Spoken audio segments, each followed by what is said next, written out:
السلام علیکم ورحمۃ اللہ وبرکاتہ۔ بسم اللہ الرحمن الرحیم۔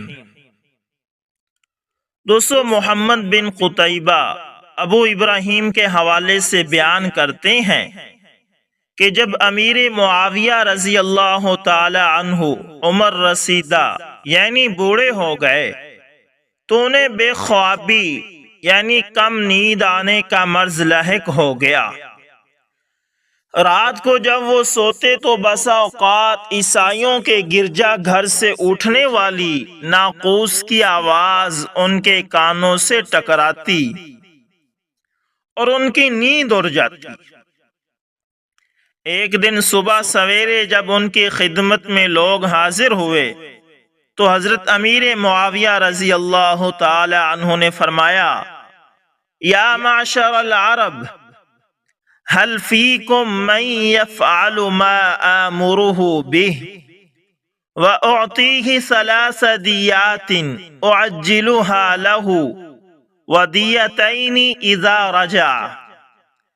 اے عرب قوم، کیا تم میں سے کوئی ایسا بہادر ہے جو میرے حکم کی تعمیل کر سکے؟ اسے میں مہم کی انجام دہی سے قبل 3 دیت کے مساوی رقم دوں گا، اور وہ جب مہم سے واپس آئے گا تو مزید 2 دیت کے مساوی انعام سے نوازوں گا۔ امیر معاویہ رضی اللہ تعالی عنہ کی بات سن کر غسان کا ایک نوجوان اٹھ کھڑا ہوا اور گویا ہوا، انا یا امیر المؤمنین، امیر المؤمنین، آپ کے حکم کو سر انجام دینے کے لیے یہ ناچیز حاضر خدمت ہے۔ امیر معاویہ رضی اللہ تعالی عنہ نے فرمایا،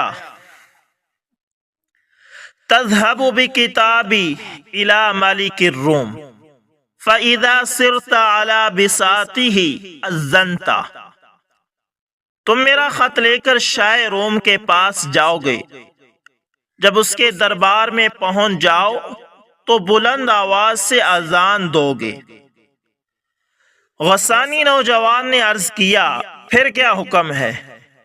امیر معاویہ رضی اللہ تعالی عنہ نے فرمایا، صرف یہی کام ہے۔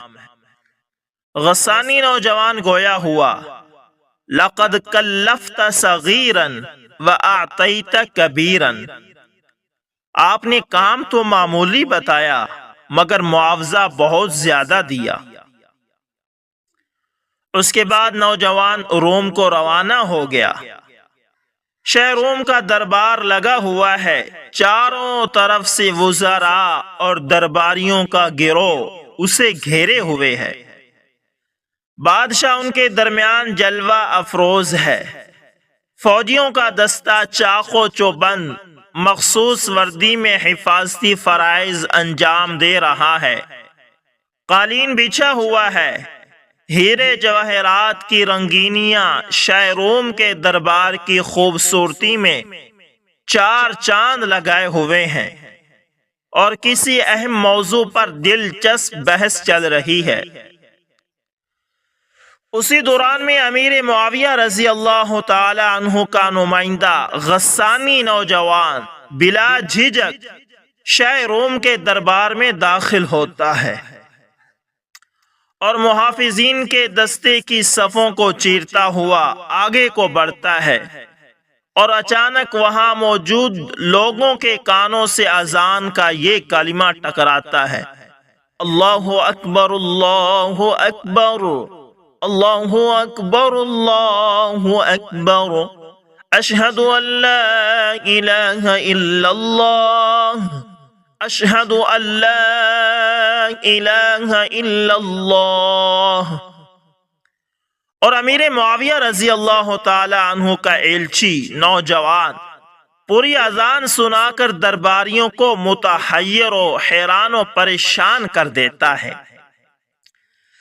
شاہ روم کے ارد گرد فوجیوں اور محافظین کا دستہ ہے، وہ اپنی تلواریں فوراً سونت کر آگے بڑھتے ہیں کہ اس گستاخ مسلمان نے ہمارے شاہ کی توہین کی ہے۔ اب اس کا سر تن سے جدا ہی ہونا چاہیے۔ اچانک شاہ روم بلند آواز سے اپنے فوجیوں کو آگے قدم بڑھانے سے روک دیتا ہے۔ فوجیوں کے جذبات بھڑکے ہوئے ہیں، انہیں ایک ہی فکر ہے کہ اس گستاخ مسلم کا سر چاہیے اور کچھ نہیں۔ اتنے میں بادشاہ کی آواز گونجتی ہے، اپنی تلواریں میان میں رکھ لو۔ کچھ ہی لمحے بعد بادشاہ فوجیوں سے پہلے مسلمان ایلچی کے سامنے آتا ہے اور گھٹنے ٹیک کر بیٹھ جاتا ہے۔ اب جب کہ فوجیوں کی تلواریں میان میں واپس جا چکی ہیں، بادشاہ درباریوں سے مخاطب ہوتا ہے، کیا تمہیں معلوم ہے کہ عیسیٰ علیہ السلام کے اوپر تمہارا اور تمہارے اوپر ان کا کیا حق ہے؟ غالباً بادشاہ اس جملے کے ذریعے سے اپنے درباریوں کے جذبات کو ٹھنڈا کرنا چاہتا تھا اور یہ بتانا چاہتا تھا کہ اس طرح کسی ایلچی کو قتل کرنا عیسیٰ علیہ السلام کی تعلیم کے خلاف ہے۔ غرض معاملہ ٹھنڈا کرنے کے بعد بادشاہ مسند پر جا بیٹھا اور درباریوں سے مخاطب ہوا، یا معشر البطارقہ ان معاویۃ قد اسنا ومن اسنا ارقا وقد آذته النواقیس فأراد ان يقتل هذا على الآذان فيقتل من بلاده على ضرب النواقیس وبالله لا يرجعن إليه على خلاف ما ظن۔ اے فوجیوں کی جماعت، امیر معاویہ بوڑھے ہو چکے ہیں، اور جو آدمی بوڑھا ہو جاتا ہے وہ بے خوابی کا مریض بن جاتا ہے اور رات کو اسے بہت کم ہی نیند آتی ہے۔ ناقوس کی آواز سے انہیں تکلیف ہوتی ہے، اس لیے انہوں نے اپنے اس نوجوان ایلچی کو میرے دربار میں اذان دینے کے لیے بھیجا ہے تاکہ اذان کے جرم میں اسے قتل کر دیا گیا تو وہ ناقوس بجانے کے جرم میں اپنے ملک کے سارے عیسائیوں کو قتل کر دیں گے۔ اس لیے اللہ کی قسم ان کا یہ ایلچی ان کے خلاف توقع ان کے پاس واپس جائے گا، ہم اسے کوئی زخم نہیں پہنچائیں گے۔ چنانچہ شاہ روم نے امیر معاویہ رضی اللہ تعالی عنہ کے اس نوجوان ایلچی کو کپڑے کے جوڑے عنایت کیے اور انعام و اکرام کے ساتھ سواری دے کر اسے روانہ کیا۔ جب وہ نوجوان واپس امیر معاویہ رضی اللہ تعالی عنہ کی خدمت میں آیا تو انہوں نے پوچھا، اوقد جئتنی سالماً، کیا تم صحیح سلامت میرے پاس واپس آ گئے؟ نوجوان نے جواب دیا، اما من قبلک فلا، میں آپ کی کرم فرمائی سے تو نہیں، البتہ شاہ روم کی کرم فرمائی سے واپس آ رہا ہوں۔ اسے کہتے ہیں کہ جس زمانے میں مسلمانوں کا خلیفہ جس صلاحیت کا مالک ہوتا تھا، روم کا بادشاہ بھی اسی صفت کا حامل ہوا کرتا تھا۔ اگر مسلمانوں کا خلیفہ ہوشیار اور سیاست دان ہوتا تو روم کا بادشاہ بھی اسی طرح کا ہوتا، اور مسلم خلیفہ کچھ کم لیاقت والا ہوتا تو شاہ روم بھی اسی کی مانند ہوتا۔ جیسا کہ امیر المؤمنین حضرت عمر بن الخطاب رضی اللہ تعالی عنہ کے زمانہ خلافت میں شاہ روم بہت ہی ہوشیار اور سیاست دان تھا۔ اس نے اپنی رعایا کے لیے دیوان بنوایا اور دشمنوں کی سازشوں کو ناکام کر کے انہیں سرنگوں کر دیا۔ اسی طرح امیر معاویہ رضی اللہ تعالی عنہ کے زمانہ خلافت میں جو روم کا بادشاہ بنا وہ بھی انہی کی طرح ذہین و فطین تھا۔ دوستو، یہ واقعہ سنہرے اوراق سے لیا گیا ہے، جبکہ ہم آپ کو صحیح منتخب واقعات سے نقل کر کے سنا رہے ہیں۔